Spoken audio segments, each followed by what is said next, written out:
Hello everyone, encore trading hub में आप सबका बहुत वेलकम है।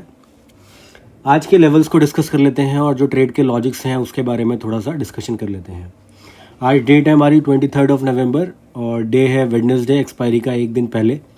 और आप वोटैलिटी देख सकते हैं, यहाँ पे रेंज ब्रेक होने के बाद कितनी तगड़ी एक वोटैलिटी आई है, ऊपर की तरफ मूवमेंट आया है, फिर नीचे की तरफ मूवमेंट आया है। चलिए एक बार स्टार्टिंग से हम लोग डिस्कशन कर लेते हैं कि कैसा आज का दिन रहा और क्या हम लोगों ने बुक करा है, प्रॉफिट हुआ है या लॉस हुआ है, क्या हुआ है। तो सुबह हमारे ग्रुप पे हम लोगों ने डिस्कशन करा था कि गैप अप ओपन हो रहा है, लेकिन ये कल की रेंज के ऊपर अगर ब्रेकआउट हो जाता है तो हम सीई की तरफ जाएंगे, ठीक है। और 2 दिन से लास्ट हम देख रहे हैं कि बैंक निफ्टी एक रेंज में चल रहा था। अगर रिजेक्शन मिलता है ऊपर से लेवल्स के ऊपर के लेवल्स से तो हम सेलिंग का प्लान करेंगे, राइट। तो आप देख पा रहे हैं फर्स्ट कैंडल से हम लोग डिस्कशन स्टार्ट करते हैं बैंक निफ्टी के अंदर। बैंक निफ्टी में फर्स्ट कैंडल में एक बहुत तगड़ा रिजेक्शन आया था, या आप ये बोल सकते हैं कि ऊपर से एक प्रॉफिट बुकिंग आई थी, लोगों ने प्रॉफिट बुक करा था जो कल लेकर गए होंगे, जो कल यहाँ पे लेकर गए थे उनको अच्छा खासा ओवरनाइट प्रॉफिट दिख रहा होगा, तो उन लोगों ने यहाँ पे प्रॉफिट को बुक करा है, राइट।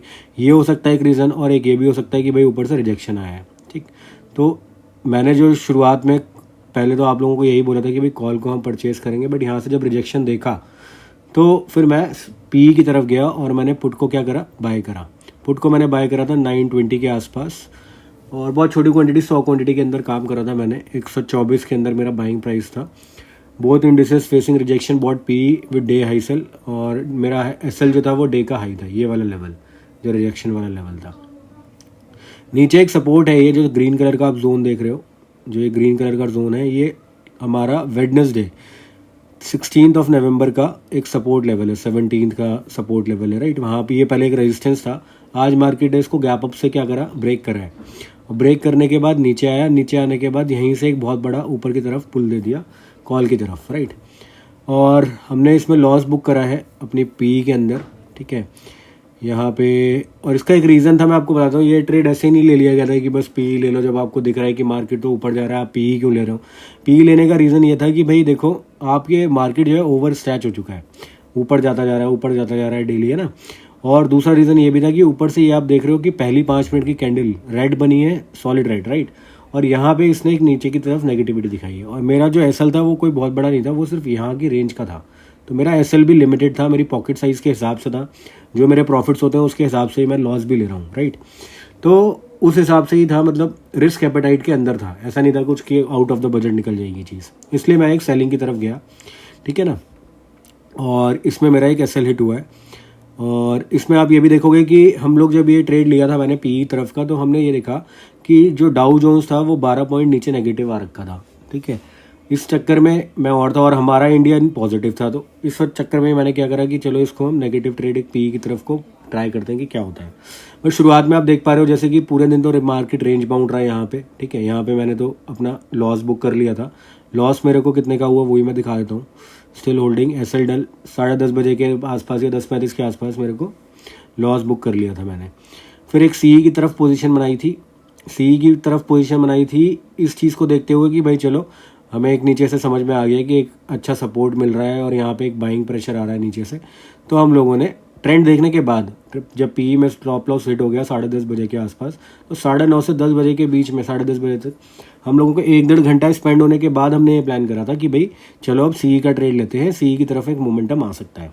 तो सी की तरफ फिर मैंने 500 क्वांटिटी के साथ सी की तरफ ट्रेड लिया। बहुत छोटा एसएल था 104 का, मतलब कि इसके अंदर मेरा मैक्सिमम लॉस भी होता है। 108 की एवरेज बाइंग थी और 104 का स्टॉप लॉस, 2,500 रुपये के रिस्क के साथ ये वाला ट्रेड लिया गया, 2,500 के रिस्क के साथ। और यहाँ पे इसने भी मेरा एक एसएल हिट कर दिया था इस जगह पे, क्योंकि रेंज में ही चल रहा है, तो फिर ये रेंज के अंदर ही एसएल हिट हो रहे थे फटाफट। तो एक पी साइड का एसएल गया और एक सी साइड का एसएल गया, और उसके बाद फिर मैंने ट्रेड नहीं लिया। उसके बाद कोई ट्रेड नहीं है। जो पी साइड में लॉस हुआ वो 13,000 रुपये का हुआ। आप कहोगे कि इतना ज़्यादा लॉस कैसे हो गया जब आपने क्वांटिटी तो 100 ली थी। तो आपको पता होगा कि मैं क्वांटिटी को एवरेज करता हूँ रिजेक्शन देख के। जब ये ऊपर की तरफ गया, मेरा एसएल हिट नहीं करा, और ये जब रेड कैंडल बनी तो मैंने यहाँ पे और क्वांटिटीज़ ऐड करी थी। फिर ये ऊपर गया, फिर आप देखोगे ये वाली कैंडल में कितना तगड़ा प्रेशर आया ऊपर से नीचे की तरफ, फिर मैंने और क्वांटिटी ऐड करी थी। इस चक्कर में मेरा यहाँ पे जब स्टॉप लॉस हिट हुआ है तो वहाँ पे थोड़ी क्वांटिटीज़ ज़्यादा हो गई थी। ज़्यादा का मतलब ये नहीं है कि नंबर ऑफ क्वांटिटी ज़्यादा थी, मतलब रिस्क एपेटाइट के अंदर रहते हुए मेरी क्वांटिटीज़ थोड़ी ज़्यादा थी, ठीक है ना। तो इस वजह से वहाँ पे थोड़ा हमारा लॉस जो हुआ है वो 13,000 के अप्रॉक्स हो गया था। आगे का डिस्कशन कर लेते हैं। बट आप ये भी देखोगे कि हमारा मार्केट कितनी देर तक सुबह से लेके रेंज में था, यहाँ से लेके यहाँ तक आप मान के चलोगे तो इस लेवल तक पूरा रेंज में था। और यहाँ पे कितने बज रहे हैं, 1 बजे तक। 1 बजे तक मार्केट सिर्फ एक ही जगह पे रेंज में कंसोलिडेट कर रहा था और हम लोगों के 2 एसएल ऑलरेडी हिट हो गए थे। आप ये समझो कि जब लास्ट 2 डेज से मार्केट रेंज में चल रहा है, 2 डेज से, ठीक है, मंडे को भी रेंज में था, ट्यूसडे को भी रेंज में था, आज वेडनेसडे है, तो वेडनेसडे में एक ये एक्सपेक्टेशन लगाई जा रही थी कि मार्केट किसी ना किसी एक डायरेक्शन में मूवमेंट देगा। लेकिन 1 बजे से पहले ही उसने हमारे 2 स्टॉप लॉसेस को हिट कर दिया, फिर उसके बाद कोई ट्रेड लिया नहीं गया। ये जब आपका रिस्क पूरा कंप्लीट हो गया, अब आप खुद देखो मेरा 15,000 के अप्रॉक्स का लॉस हो चुका है। अब मैं ज़बरदस्ती और ट्रेड लूँगा तो I am spoiling my psychology और मैं ज़बरदस्ती के ट्रेड ले रहा हूँ। तो मैं ज़बरदस्ती के ट्रेड ना लेने के बजाय मैंने क्या करा, डन फॉर द डे, और 2 एसएल हिट हो गए। फिर आप देखोगे कि BNF इज़ रेंज बाउंड था ही, और वैसे फिर बाइंग आई लास्ट मोमेंटम में। आप देखोगे कि लास्ट में जो एक मोमेंटम आया वो ऊपर की तरफ आया है, फिर ऊपर के बाद फिर एकदम से नीचे की तरफ आया है। तो इन सिनेरियोज में मैं जनरली ट्रेड इसलिए नहीं कर पाता हूँ क्योंकि मेरे को ना थोड़ा सा डायरेक्शनल मूव पसंद है, थोड़ा लंबा। मेरे को अच्छा डायरेक्शन मिल जाता है ना, तो मैं उसमें क्वांटिटी भी बढ़ा पाता हूँ धीरे धीरे करके, और एक अच्छे पॉइंट्स को मैं कैप्चर कर पाता हूँ। ये छोटे छोटे पॉइंट्स के एसएल देना मेरे को राजी होता है, लेकिन मेरे को कैप्चर जब करना है मूवमेंट तो थोड़ा स्ट्रॉन्ग करना है, मतलब प्रॉफिट्स होने चाहिए तो थोड़ा बढ़िया प्रॉफिट्स होने चाहिए। छोटे छोटे स्टॉप लॉसेस देते रहो तो कोई दिक्कत नहीं है। तो यहाँ पे आप देखोगे ये वाला जो मूवमेंट आया है, ये क्या हुआ है, लोगों के ऊपर की तरफ एक बाइंग प्रेशर आया है, फिर उसके बाद एकदम से 2-3 बजे के आसपास, 3 बजे के आसपास देखो कितना तगड़ा नीचे की तरफ डाउन प्रेशर आया है। अब आप देखोगे डाउन प्रेशर आने के बाद अभी जो मार्केट्स चल रहे हैं, SGX निफ्टी 122 पॉइंट ऊपर चल रहा है, मतलब यहाँ पे मार्केट ऑलरेडी चला गया है SGX के हिसाब से। मतलब ये जो सेलिंग आई है वो एक तरीके की ट्रैपिंग है, और यहाँ पे मार्केट अभी जो चल रहा है वो ये चल रहा है। कल कहाँ पे ओपनिंग होती है उसके लिए हम अभी कुछ नहीं कह सकते, बट आप ये देखो हमारी क्लोजिंग के बाद 122 पॉइंट ऊपर जा चुका है मार्केट SGX। तो अभी मार्केट में क्या चाहिए, कोई ट्रेंड तो डिसाइडेड है नहीं, ट्रैपिंग चल रही है, ऊपर नीचे लोग अपने स्टॉप लॉसेस दिए जा रहे हैं। इन टाइम पे हमें कैपिटल बचाना सबसे ज़्यादा इंपॉर्टेंट है कि भाई हमें कैपिटल को सिक्योर करना है। मार्केट आज नहीं तो कल कभी ना कभी ट्रेंडिंग होगा और हम अच्छे से पैसे कमा सकते हैं, राइट। निफ्टी में एक डिस्कशन ये करा था हम लोगों ने कि भाई, एक पोल मैंने डाला था यहाँ पे कि भाई निफ्टी आप देखोगे 2 दिन से ये रेंज बाउंड रहता है, बैंक निफ्टी रेंज बाउंड रहता है, और हमारा जो निफ्टी है उसके अंदर आप देखोगे सुबह सुबह एक मोमेंटम आता है। ये देखो, ये कल का चार्ट है निफ्टी का। निफ्टी के चार्ट में कल भी एक मोमेंटम आया था इधर की तरफ, और आज भी देखो एक मोमेंटम आया था डाउन की तरफ। कल हम लोगों ने CE का ट्रेड लिया था, तब देखो ऊपर की तरफ मोमेंटम आया था, और आज हमने नेगेटिव ट्रेड लिया था PE का, तो देखो नीचे की तरफ निफ्टी में मोमेंटम आया। ठीक है, तो इसलिए मैंने एक क्वेश्चन डाला था कि भाई बताओ आपको क्या लगता है कि निफ्टी ज़्यादा अच्छा है या फिर बैंक निफ्टी अच्छा है।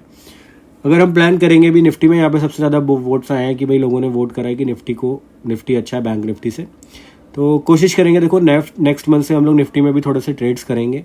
निफ्टी सबसे ज़्यादा इंडेक्स को ट्रेड करा जाता है निफ्टी, बैंक निफ्टी थोड़ा ज़्यादा वोलेटाइल होता है, निफ्टी थोड़ा कम वोलेटाइल होता है। इसके अंदर स्टॉप लॉसेज और मूवमेंट्स बहुत फास्ट आते हैं। इंडेक्स भी बहुत बड़ा, अभी देखो ये 42,000 का इंडेक्स है या 18,000 का इंडेक्स है, तो इसमें थोड़े मूवमेंट्स स्लो आते हैं। ठीक है, नेक्स्ट मंथ से हम लोग प्लान करेंगे कि किसमें हम चेंज कर सकते हैं। अगर हमें निफ्टी में अच्छा ट्रेड मिलेगा तो हम निफ्टी में करा करेंगे, बैंक निफ्टी में मिलेगा तो बैंक निफ्टी में करा करेंगे। ठीक है, ये तो हो गया आज का लॉजिक। तो आज भी हम लोगों ने लॉस बुक करा है, कल भी लॉस हो गया, आज भी लॉस हो गया। कल है बैंक निफ्टी की एक्सपायरी, मतलब कि वीकली एक्सपायरी दोनों की। देखते हैं कल क्या होता है। लेट्स प्लान फॉर टुमारो कि भाई होप फॉर द बेस्ट कि कल हमारा पॉजिटिव चला जाए डे, और गैप अप होने के ही चांसेस लग रहे हैं यहाँ से। जैसे तो दिख रहा है कि भाई 122 पॉइंट ऊपर चल रहा है मार्केट, तो यहाँ से क्या पता कल मोमेंटम ऊपर की तरफ भी हो सकता है। चलिए, थैंक यू सो मच। आज के लॉजिक आपको समझ में आ गए होंगे कि ऊपर का ट्रेड हमने क्यों लिया था, और फिर जब बाइंग का ट्रेड लिया, PE का ट्रेड क्यों लिया हमने, फिर बाइंग का ट्रेड क्यों लिया हमने, और दोनों के अंदर एसएल हिट कराने के बाद हम लोगों ने फिर कुछ भी ट्रेड नहीं करा। हम लोगों ने वेट करा कि कल हम जब मार्केट फिर से ओपन होगा तो we will try fresh trade. Thank you so much.